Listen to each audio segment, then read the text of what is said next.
Abigail. I really enjoyed the movie. Thank you. I know that you've had a chance to work with a lot of great actors in the past, from Steve Carell, Mel Gibson, Kate Hudson, list goes on.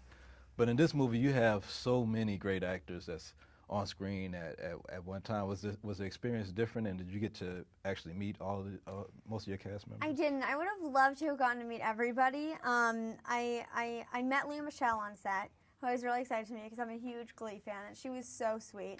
And then yesterday, I actually got to meet Zac Efron while doing press, which I kind of died. Cried a little bit, not gonna lie.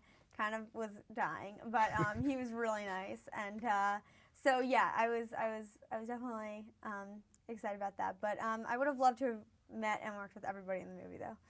You worked with Gary Marshall before on some pictures. Was it to work with a director again? Does the experience get more comfortable, or are you more at ease as an actor? Yeah, I mean he's the best. He's like having another grandpa.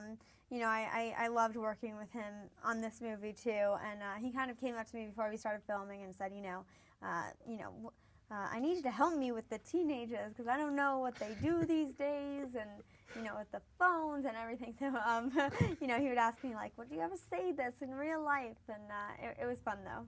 Well, speaking of the teenagers and your character Hailey on screen, it seems like y'all dealing with similar age periods where you might be at that stage where you might be looking for more independence. I'm not sure, but were you able to relate to the character at all? Yeah, I mean, I think that with Hailey, any teenager can kind of relate to her story and kind of wanting to be independent. And yeah, I mean, my parents let me do things, but I think like Hailey, New Year's Eve in Times Square would not be one of them.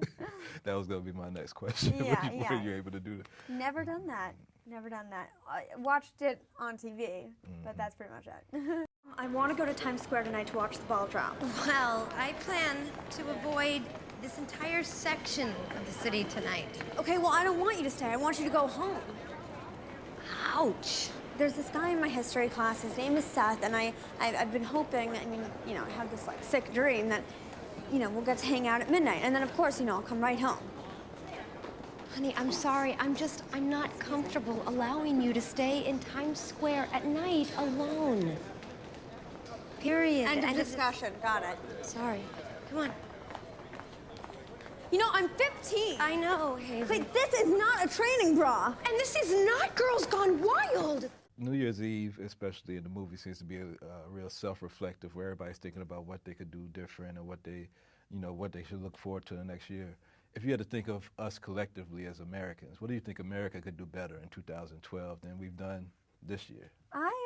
I don't know. I mean, I think that, that's one of the things that everybody loves about New Year's Eve is just, it's very hopeful. It's one of the most hopeful holidays, and just, starting over and new beginnings. So, yeah, I don't know, but I like New Year's Eve a lot.